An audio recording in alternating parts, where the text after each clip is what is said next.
La tensión entre el Partido Socialista y su socio de gobierno, Unidas Podemos, lejos de aplacarse tras la campaña electoral, donde siempre hay algo de teatrillo, se ha avivado. Los morados rompen por primera vez la unidad de voto con el PSOE y estos avisan, han abierto la puerta. Es una amenaza ante las nuevas medidas que están por venir, ley trans, vivienda, salario mínimo. Esperemos que haya más suerte pactando con la oposición, con quien debe resolver asuntos tan urgentes como la reforma del Poder Judicial. Bienvenidos a Barra Libre, hoy es jueves 18 de febrero. Comenzamos.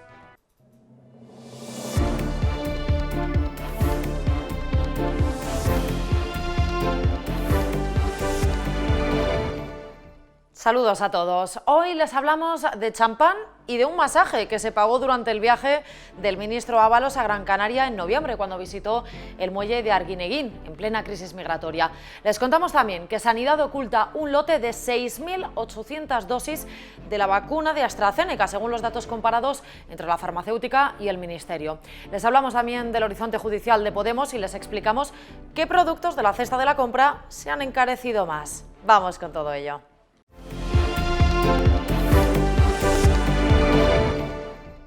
¿Se acuerdan del viaje que realizó el ministro Ábalos y su equipo a Gran Canaria en noviembre para visitar el muelle de Arguineguín? El viaje costó 7.150 euros, con los que el ministerio pagó el desplazamiento, alojamiento y manutención del equipo. En ese viaje Ábalos se llevó a su familia, aunque niega que se pagara un solo euro público al margen de la agenda oficial. Sin embargo, el Partido Popular sospecha que hubo algo más en ese viaje. Habla de champán y de incluso un masaje al ministro. Antonio Rodríguez, cuéntanos. Hola, ¿qué tal? Pues Voz Populi ha tenido acceso a las preguntas que ha registrado el Partido Popular en el Congreso de los Diputados, en los que pone el foco en ese viaje.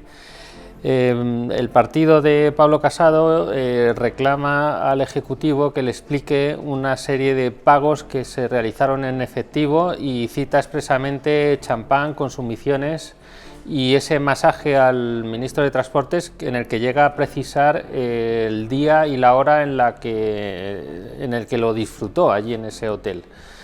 Entonces habrá que ver qué responde el gobierno, que se ve comprometido con estas preguntas. No solamente eso, también quiere saber qué papel jugó Koldo García, que era uno de los asesores del Seagate. Efectivamente, una de las preguntas del PP es precisamente qué papel tuvo esta persona, este asesor, en este viaje, porque según nos cuentan fuentes de la formación de Casado, él fue el que estuvo pagando esas comisiones con dinero efectivo y nos hablan incluso con billetes grandes. O sea, fue un gasto muy importante el que se realizó en aquel fin de semana, ya al margen de la agenda oficial, y la incógnita es saber cómo el equipo del ministro Ábalos estaba manejando esa cantidad de dinero tan importante. Gracias, Antonio, por esta información. Y ahora vean este documento al que ha accedido Alex Requeijo. Es un informe de la UDEF que figura en el sumario del caso Neurona. En él, la Policía Nacional pide investigar por un presunto delito de blanqueo de capitales al cofundador de Podemos, a Juan Carlos Monedero. Lo que pretendía era acceder a los ficheros de Hacienda. En su momento, y después de escuchar el criterio de la Fiscalía, el juez Escalonilla se negó a autorizar esta actuación. Consideró que era prematuro. Eran los inicios de la pieza secreta de esta investigación, que de momento se ha saldado con la imputación de Monedero por las sospechas en torno a una factura de 26.200 euros procedentes de la consultora mexicana Neurona. La pregunta ahora es, ¿qué horizonte penal le queda a Podemos? Lo cuenta el propio Alex Requeijo en el siguiente vídeo. El llamado caso Neurona, en el que un juez de Madrid investiga la financiación de Podemos, ha adoptado una nueva dimensión después de que ayer conociésemos la imputación de un peso pesado en el universo Podemos como es Juan Carlos Monedero. A partir de ahora la pregunta es qué horizonte penal le queda al partido imputado en esta causa y a las personas que están investigadas. Lo primero y lo más inmediato es la declaración de Monedero el día 15 de marzo, donde tendrá que intentar desmontar esas sospechas de los investigadores en torno a que justificó con una factura falsa el cobro de 26.000 euros procedente de esa consultora mexicana que se llama Neurona y que está en el centro de la investigación. Lo que pasa es que Monedero no es la única persona próxima o cercana al vicepresidente del gobierno, Pablo Iglesias, que está implicado. En este caso también lo está Juanma del Olmo, que es una de sus personas de confianza, secretario de comunicación del partido y también un cargo destacado dentro de su vicepresidencia. Está investigado desde el principio de las pesquisas y además es la persona que reconoce ante el juez haber adoptado la decisión de contratar a Neurona. Bueno, es importante tener claro que, según arrojan los investigadores del caso, los responsables de esta consultora son muy próximos a Monedero. Y lo que está apuntando el juez en sus escritos es que Juan Carlos Monedero podría haber cobrado algún tipo de contraprestación a cambio de que el partido contratase a esta empresa para realizar trabajos electorales que los investigadores dudan que se llegasen a prestar realmente.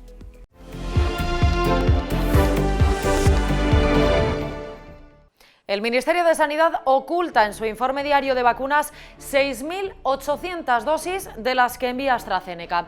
En Voz Populi hemos comparado los datos de la farmacéutica con los que ofrece el Ministerio de Sanidad y, ojo, hay un desfase. ¿A dónde han ido las vacunas? Borja Negrete, cuéntanos. Hola Ana, pues efectivamente los datos no coinciden. En la primera remesa de vacunas AstraZeneca informó que había enviado 196.800 dosis. Sin embargo, el Ministerio de Sanidad solamente recogió en su informe 193.800, o sea, 3.000 menos. ¿Qué ha ocurrido? Pues que en la segunda remesa también hay un desfase. AstraZeneca dice que eran 228.000 las dosis que han enviado y lo que publica Sanidad no coincide, son 224.200.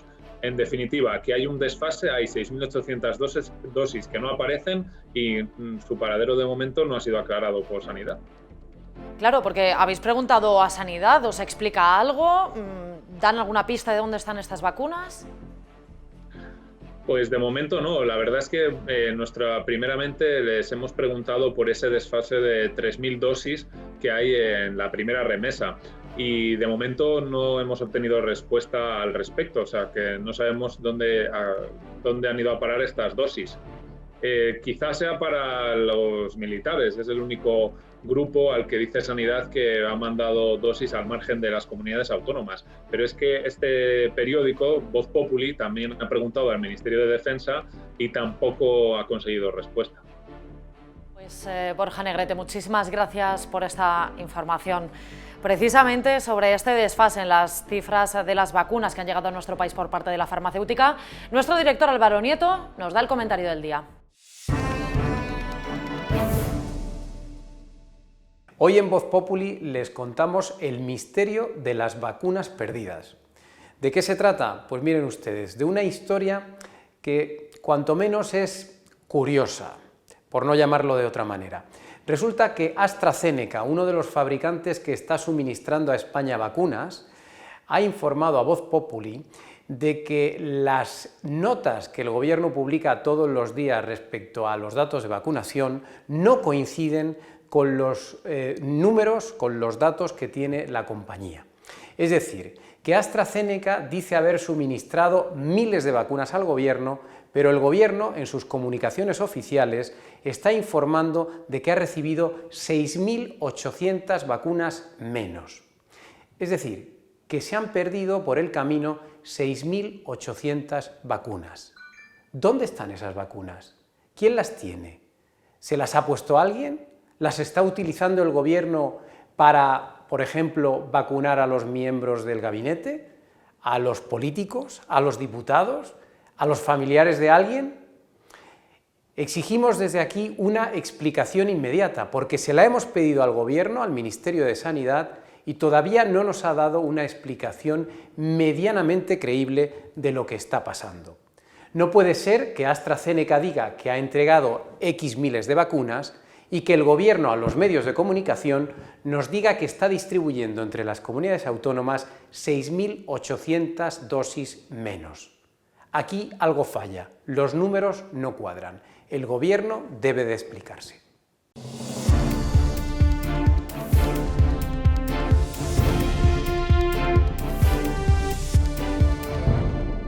Parecía que tras la campaña catalana las cosas se iban a calmar entre los socios de gobierno, pero lejos de relajarse, las tensiones se han avivado. Podemos rompe por primera vez la unidad de voto con sus socios y se abstiene ante la ley Cerolo.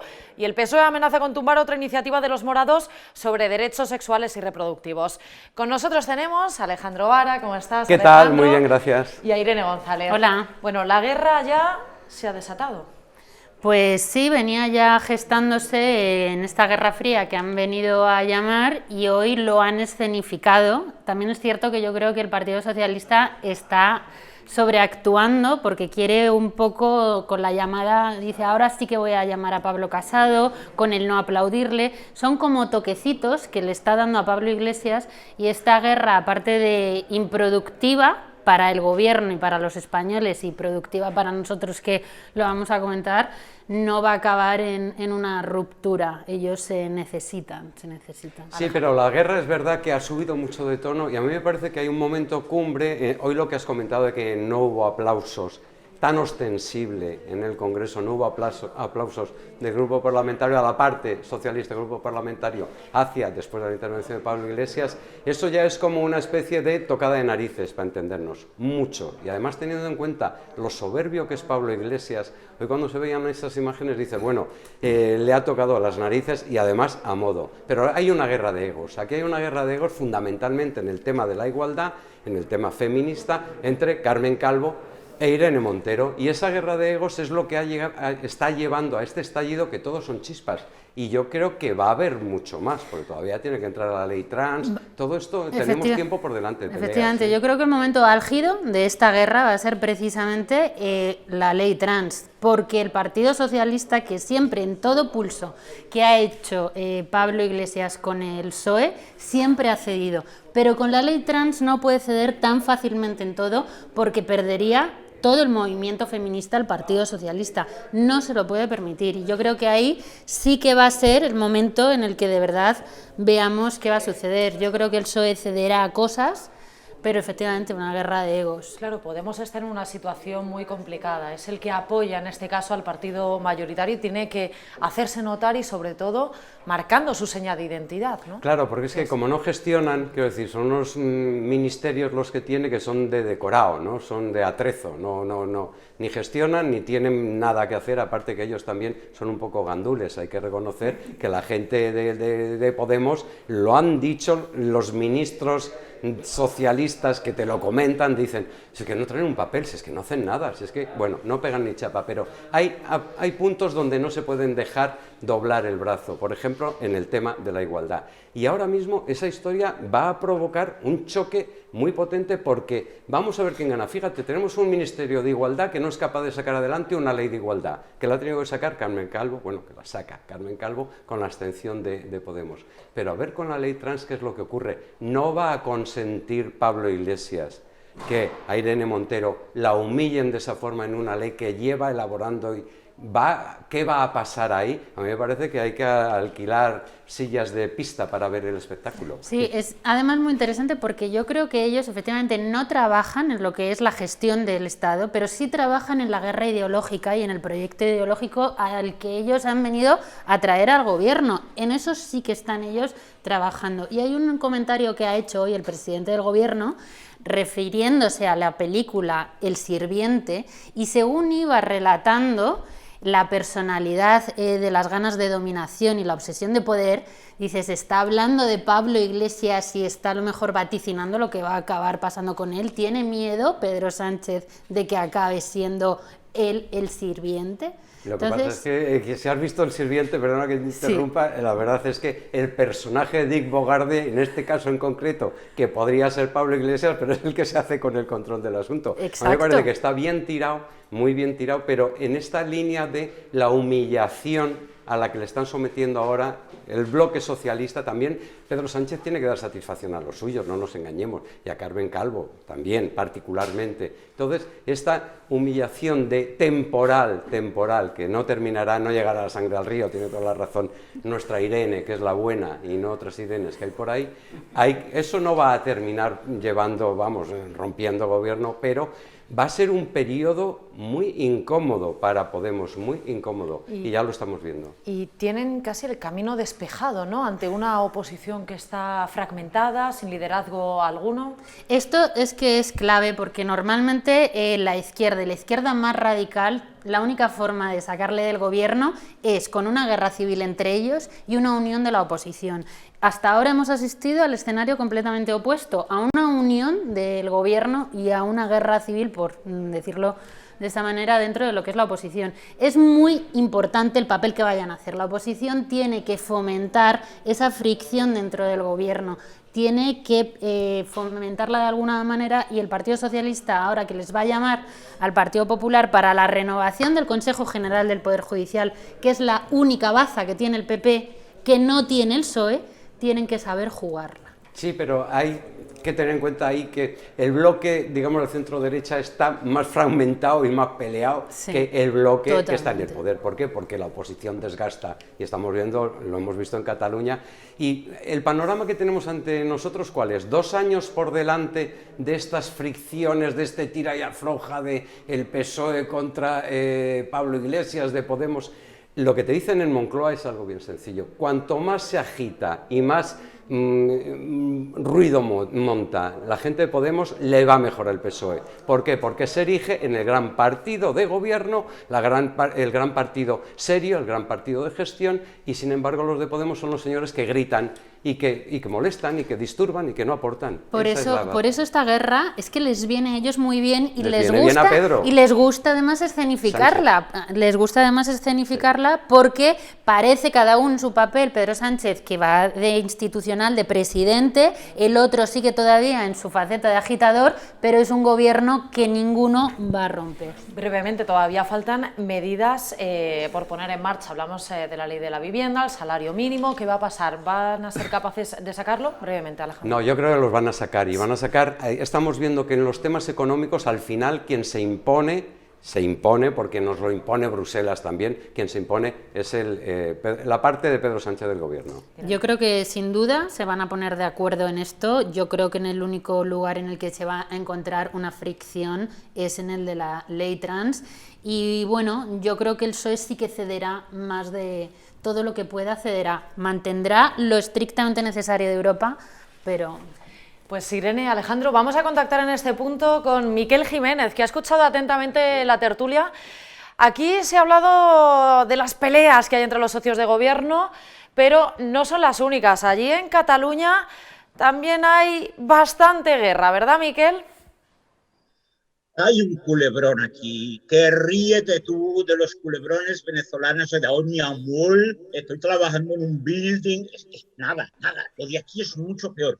Pues no sale ahora el señor Rufián, este ilustrado que tenemos ahí en la Cámara de la Soberanía Nacional, diciendo que no se quiere juntar con Junts per Catalunya, que él no es criado de nadie, fíjate la criatura, que además no quiere juntarse con un partido que llama Colono, al hijo de una persona que ha venido de otra parte de España. Rufián ahora dice que quiere un gobierno con las CUP y con En Comú Podem. Claro, está sentado en Junts per Catalunya. Creo que a la señora Borràs le ha hecho la permanente, de golpe, así, y a mí me duele mucho, sinceramente. Yo soy partidario de los matrimonios estables, del cariño, del bienestar, de Rafaela Carrà, de hacer l'amore e comincia tu. Esto, a mí me gusta esto. Y me duele mucho porque yo sé que Rufián es un hombre que, en fin, desde que le vi con la impresora a cuestas aquel día en el Congreso, dije, este tío vale mucho. Porque es al único que le he visto llevar algo de peso en el Congreso. Nadie lleva nada. Todos están muy descansados, como decía hace un momento mi primo Alejandro aquí. Decía, es que estos tíos no pegan sello. Claro, ¿qué van a pegar? ¿Ves? Y si cogen la costumbre de trabajar y se acostumbran, no. Tampoco hay peligro, yo creo, ¿eh? Pero aquí en Cataluña hay un problema, que decimos los catalanes, porque claro, si resulta que ahora Esquerra, por boca de Rufián, desmiente al señor Aragonés, que está al frente de la gestoría Herederos de Pujol, Sociedad Anónima, llamada Generalitat también, ¿en qué quedamos entonces? Porque si no se van a juntar con Junts per Catalunya, van a hacer gobierno con En Comú Podem, la señora Jessica Albiach, que ha dicho, nosotros no faremos gobierno, nosotros no haremos gobierno con estos de aquí. Y yo estoy muy apesadumbrado. Yo le propondría a Irene que se viniera a Cataluña, y se propusiera ella como presidenta de la Generalitat. Yo creo que ahí tendríamos ya, en fin, la mitad del asunto hecho. A mi primo Alejandro le diría, vente tú de gobernador civil, volvemos a implementar eso, que no sé por qué lo quitó Aznar, pues funcionaba muy bien, y la Mili también funciona muy bien. Y entonces, Ana, tú que dices que estás en barbecho y que necesitas un asunto y tal igual, y pues vente para aquí también, que algo encontraremos entre los rufianes. Rufián ya, es que no pueden decir que no. Ya con el nombre, es como el banquero Botín, que decía, si es que no. O sea que yo creo que lo tenemos muy mal en Cataluña para tener gobierno y que al paso que vamos lo que hay que hacer es una gestora y una gestora privada. Yo tengo una, se llama María, se lo podemos encargar, que haga las nóminas y tal.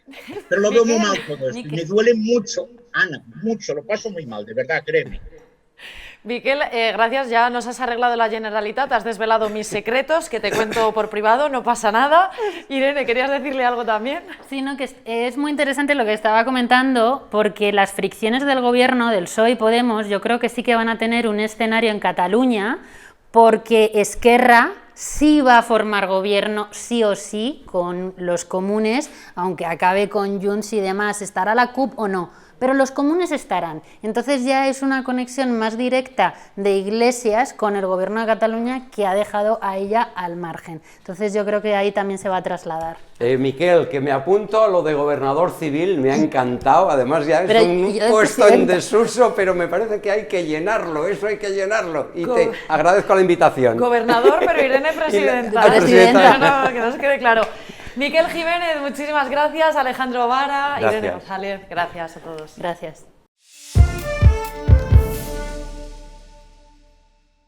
Ir a comprar al supermercado es más caro. El precio de la cesta de la compra ha crecido un 3% según la Organización de Consumidores. Todo ello en un año en el que precisamente más gente ha acudido a estas superficies por las restricciones del COVID. Recordemos, han estado cerrados los bares y los restaurantes y a día de hoy en determinadas ciudades continúa la situación de la misma forma. Pero esta subida del 3% de los productos en los supermercados no se ha dado por igual en todos ellos. Nerea San Esteban, los frescos son los que se han disparado con diferencia.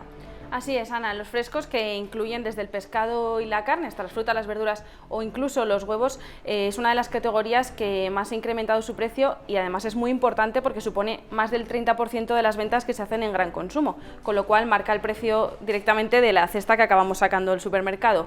Esta categoría tampoco ha crecido de la misma forma dentro de ella. Destaca el precio de las frutas, por ejemplo, que durante el año pasado sus precios, según Nielsen, crecieron más de un 13%. Dentro de ellas también hay muchas diferencias, aquí hacemos como subcategorías, ¿no? Que podemos, pues, no lo sé, las cerezas en los melocotones, por ejemplo, son dos de las que más han crecido, pero podemos registrar otras que el consumidor cuando haya ido a su supermercado, pues quizás haya asustado, ¿no? Al ver el precio de ellos.